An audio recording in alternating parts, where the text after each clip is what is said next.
My mother, Margaret Caldwell, had orchestrated this evening with a smile, promising a family discussion over dinner. I sat at the table, the scent of lasagna hanging in the air, thick and heavy. Nathan, my brother, leaned forward, smirking. "We wanted to tell you now, so there's no confusion later. Everything goes to us. Everything." The word slammed into me like a freight train. My heart stuttered, my fingers tightening around my glass. "Excuse me?" My voice came out steadier than I felt, though a cold weight was already forming in my gut. Naomi, my younger sister lounging beside him, twirled a strand of her perfectly styled hair around one manicured finger, her lips curling in amusement. "Mom and Dad finalized the will," she said, her tone syrupy sweet with a blade hidden underneath. "The house, the lake cottage." She lifted a shoulder, feigning sympathy. "All of it belongs to us now." I turned to my mother, expecting some kind of contradiction, some assurance that this was a misunderstanding. But Margaret Caldwell only sighed as if I was the one being unreasonable.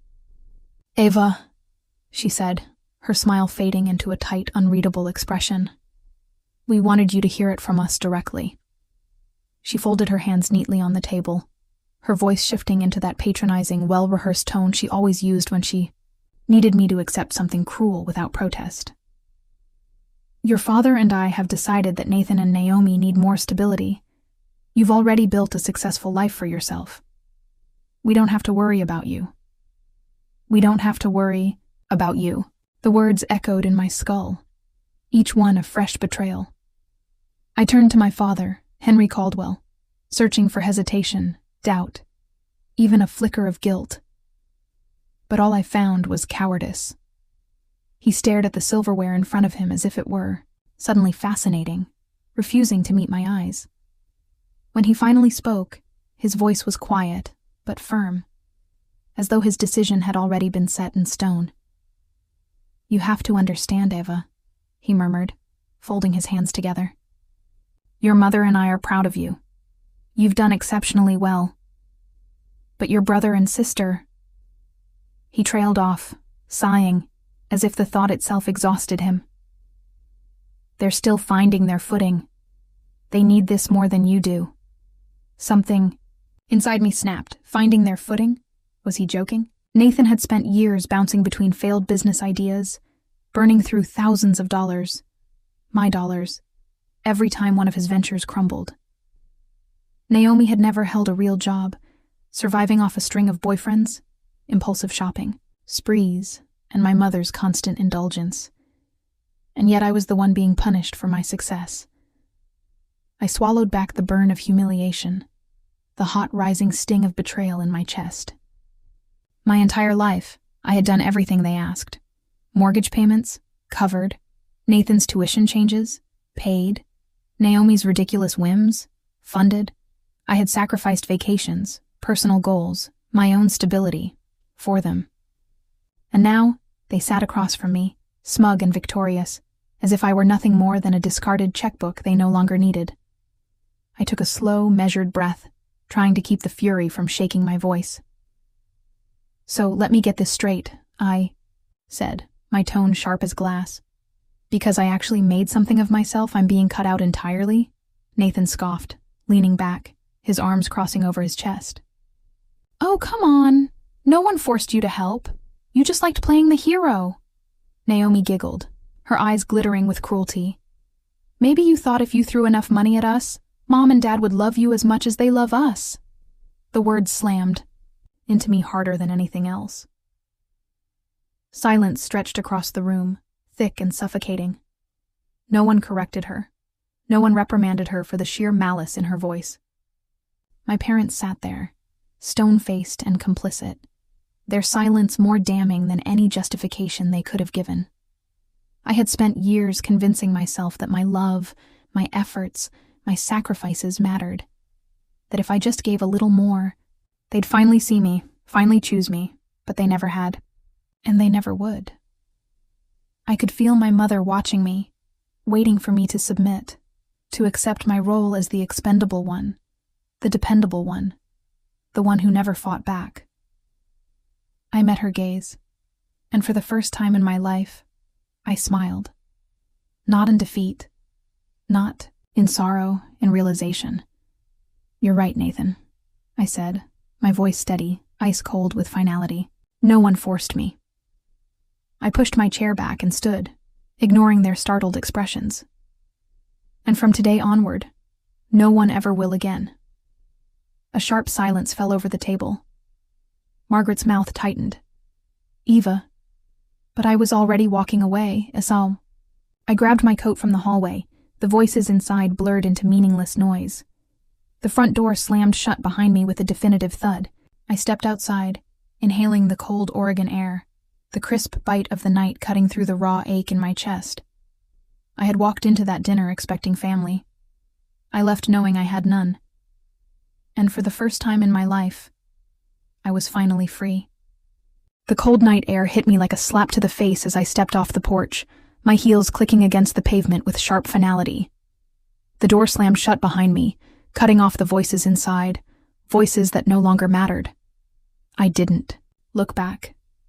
Not at my mother's pursed lips, not at my father's downcast gaze, not at Nathan's smug grin, or Naomi's sneering amusement. They had made their choice, and so had I. The scent of lasagna clung to my clothes, thick and suffocating. That same meal, once a childhood comfort, now felt like a cruel joke. How fitting. A final supper before the death of every illusion I had clung to about this family. My hands trembled as I gripped the steering wheel, knuckles white with the force of my rage. The city lights of Seattle blurred through my windshield, headlights streaking like distant ghosts as I sped down the freeway. My mind churned, replaying every sacrifice, every compromise, every dollar I had given up for them. A decade of devotion, erased with a single sentence. I had worked tirelessly, skipped vacations, delayed my own dreams, so they could live comfortably. Every time Nathan failed, every time Naomi indulged another whim, I had been there to clean up the mess. And for, what? To be discarded like a used-up ATM? A bitter laugh tore from my throat. How blind had I been? Had I really convinced myself that money could buy their love?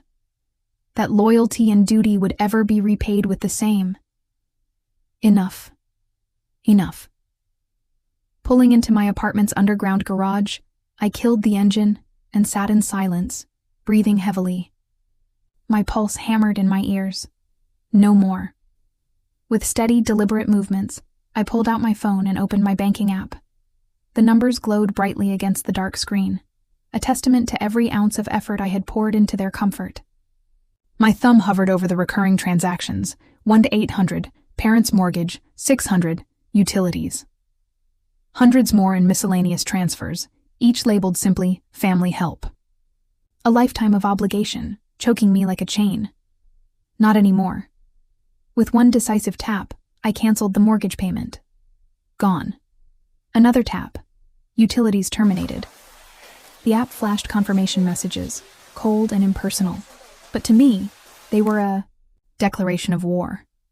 A slow exhale left my lips as a strange sensation settled over me. Liberation. They had taken and taken, never once imagining a world where I might stop giving.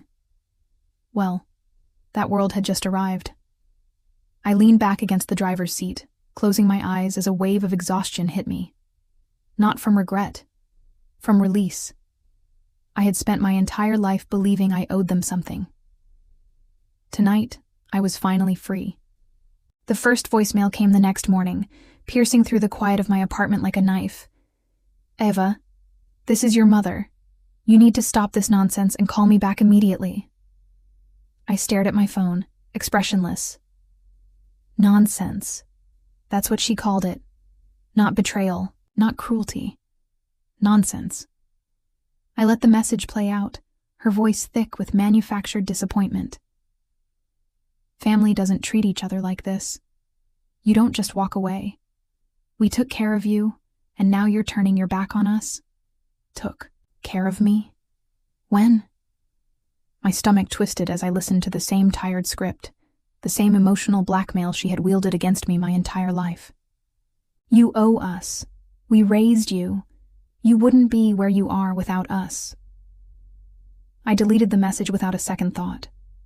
Then came the texts, one after another. Margaret was relentless, switching tactics each time. One message was angry, accusing me of being selfish. The next was pitiful, pretending to be hurt and heartbroken. When I refused to respond, Nathan and Naomi swooped in like vultures, sensing weakness. Nathan. Wow. Really? You're seriously abandoning your own family because of money? Naomi. It must be nice, being so cold-hearted. I guess all that success turned you into a selfish bitch. I felt nothing. Not guilt. Not sadness. Not regret. Just a cold, steely satisfaction as I watched their words roll in like a tide, desperate, furious, clawing for control. But the panic was setting in for them now. Without me, there was no safety net. By the third day, Margaret cracked. We can't pay the mortgage, Eva. Her voice trembled, but I knew the difference between real fear and performance. Your father and I, we might lose the house. A slow, deliberate exhale left my lips. Not my problem. By the end of the week, Naomi sent the final dagger. You'll regret this. When we're gone, don't come crying to us. I stared at the message for a long moment. Then, with the simplest motion, I blocked them all. The silence that followed was a strange, unfamiliar thing. A breath of fresh air after years of suffocation. But deep down, I knew them too well. They wouldn't let me go that easily. The text came 3 weeks after I cut them off, brief and devoid of the usual theatrics. Family meeting tonight. You owe it to us to be there. I stared at the glowing words, my stomach twisting. Owe? That single word clung to me like a parasite, a cruel joke dressed as an obligation. They had spent years draining me dry. And now, when the well had run dry, they still dared to demand my presence. I should have ignored it. I should have deleted the message and never looked back. But deep down, some reckless part of me wanted to see their faces when they realized I was no longer theirs to control. Fine. Pulling into the driveway felt surreal, like stepping onto the battlefield of a war I had already won. Nathan's sleek sports car and Naomi's obnoxiously expensive sedan sat side by side, gleaming under the porch lights like monuments to their entitlement. I stepped out of my car, my pulse steady, my expression unreadable. The front door opened, before I could knock. Margaret stood there, forced warmth stretched across her face like cheap paint over rotting wood. Eva, she said stiffly, stepping aside. Glad you decided to come. The house felt different. Not because anything had changed, but because I had, and then I saw Aunt Linda, seated quietly in the corner. That was new. She rarely got involved. I took my seat across from my parents. Nathan and Naomi sauntered in, both eyeing me with open hostility. Henry was the first to speak, clearing his throat as if this were some business negotiation. We called this meeting to clear the air. His voice was as rigid as his posture. Your mother and I thought you'd see reason by now. Obviously, we were mistaken. I bit back a laugh. See reason? Margaret leaned forward, voice dripping with that exasperated motherly tone she always used when I refused to be manipulated.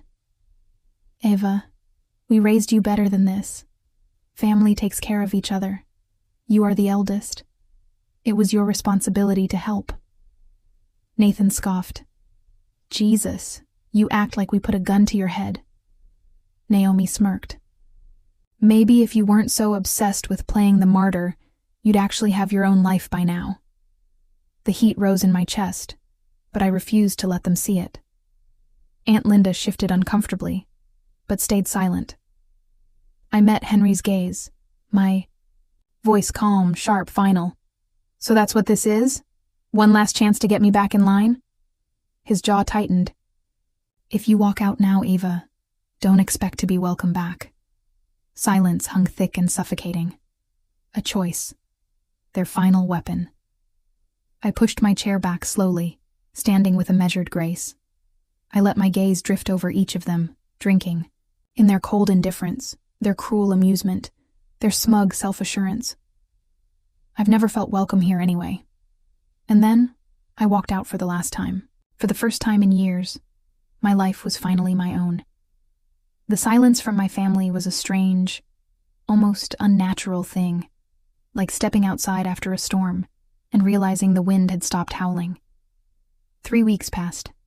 I threw myself into work at Caldwell and Nash Construction, overseeing the final phases of a high-profile medical complex in Sacramento. I was thriving. No sudden bank withdrawals, no frantic late-night calls begging for help, no financial burdens shackling me to their endless needs. They were gone. Or so I thought. It was late Friday night when I returned from my trip. Exhaustion, weighing on me as I dragged my luggage down the apartment hallway. Then, I saw it. My front door. Completely sealed shut. Thick, hardened industrial foam clogged every crack and crevice, expanding grotesquely like a tumor of dried cement. My breath caught in my throat. Panic hit first. Had someone tried to trap me inside? Break in? But then, as I ran my fingers over the rough texture, my panic shifted. No, this wasn't just vandalism. This was a message. Heart-pounding, I rushed inside the building's security office and demanded the footage. My pulse hammered against my ribs as I fast-forwarded through hours of nothing, until he appeared. Nathan. Baseball cap low. Hood pulled up. But there was no mistaking the arrogant saunter, the satisfied smirk as he sprayed my door shut, making sure to cover every possible entry point. He was laughing, a slow, burning rage unfurled inside me. This wasn't just retaliation. This was pure, vindictive hatred. He wanted to punish me, to humiliate me. He wanted me to feel powerless. But he had made one fatal mistake. I called Aunt Linda that night, my hands still trembling. Her voice was calm, but firm. Eva, if you don't hold him accountable now, he'll never stop. Protecting him isn't kindness. It's enabling. She was right. I was done enabling. The police report was filed by morning. Nathan was facing property damage charges. The backlash from my family was instant and vicious. My phone erupted with calls. Margaret screeching, Henry seething, Naomi firing off texts dripping with venom. Then came Henry's final call, his voice tight with forced composure. What will it take for you to drop this, Eva? The power shifted in that moment, and I felt it. $3,000. My voice was cold, unwavering. The exact cost of repairs. That's extortion, he barked. I exhaled slowly. No, Henry. That's consequences. The next morning, $3,000 hit my account, labeled bitterly as final payment. Nathan had tried to ruin me. Instead, he had just given me proof that I had finally won. At first, I thought the silence meant they had finally given up. That maybe, just maybe, they had accepted reality. But of course they hadn't. I should have known Margaret wouldn't go down without a fight. The whispers started trickling back, through mutual connections, distant relatives, and old acquaintances, twisted versions of the truth, warped beyond recognition. Eva abandoned her family. She's trying to make her parents homeless.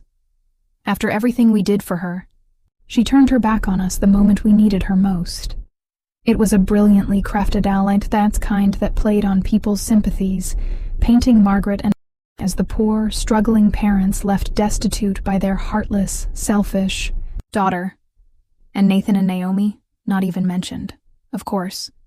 The rage that simmered in my chest didn't burn wild. It was cold, controlled, calculated. If Margaret wanted to play the victim, I was about to give her an audience. That night I sat down at my laptop and began typing. Every payment, every sacrifice. Every time I had bailed them out, covered their mortgage, paid off their debts, funded their endless indulgences, I listed it all. No embellishments, no exaggerations. Just the truth. And then, for the final blow, I attached the security footage of Nathan vandalizing my home. I hit post. The reaction was instant, explosive. The comments flooded in, some horrified at what I had endured, others clutching their pearls, scolding me for airing private family matters. But I didn't care, because now, the truth was out. I was still watching the notifications roll in when my phone rang. Margaret. I answered without hesitation. How dare you humiliate us like this? She shrieked, her voice so sharp it cut through the receiver. You have no right! I let her rage, let her flail, let her throw every accusation she could grasp at. And when she finally stopped to catch her breath, I spoke, my voice calm, cutting, final. You abandoned me long before I walked away. Silence. A crack in the armor. Then, her final dagger. A venomous hiss, dripping with bitterness. You've destroyed this family, I smiled. Not in joy, not in triumph, but in understanding. No, Margaret, you did. And then, I hung up. The silence that followed was deafening. No more frantic calls. No more guilt-drenched voicemails. No more demands wrapped in obligation. They were finally gone. And without my financial lifeline, they sank. Nathan's reckless spending caught up with him. His credit cards maxed out, his debts piling higher than his arrogance. Naomi, still chasing her influencer pipe dream, found herself without a safety net, her lavish lifestyle crumbling around her. Margaret and Henry, forced into reality. Their mortgage loomed over them, their carefully crafted facade of comfort shattering. Margaret took a job at a local diner, the same woman who once scoffed at common labor. Henry picked up shifts at a hardware store, his pride eroding one customer at a time. And me? I flourished. The chains they had wrapped around me for years were broken, and I soared. A major promotion, a corner office with a view of the city I had built my life in. For the first time, my paycheck belonged to me. So I did something I had always put off. I booked my dream trip to Italy. I stood on a sunlit balcony in Florence, watching the city glow beneath me, and breathed in the sweet air of a life that was truly, finally mine. When I returned, I rebuilt. I joined a hiking group, reclaiming the weekends I had once sacrificed. I met Daniel, whose quiet strength and easy smile reminded me of something I had nearly forgotten: kindness without conditions. One evening, Aunt Linda showed up at my door, 2 steaming cups of coffee in hand. She smiled as she handed me one, eyes filled with something I hadn't seen in anyone in my family before. Pride. Family isn't about blood, she said softly. It's about who truly sees your worth. I stood at my window that night, looking over the glowing Portland skyline, and felt something I had never known before: peace. Their rejection had once felt like a blade to the heart. Now, I saw it for what it truly was: my greatest liberation. And for the first time in my life, I was free.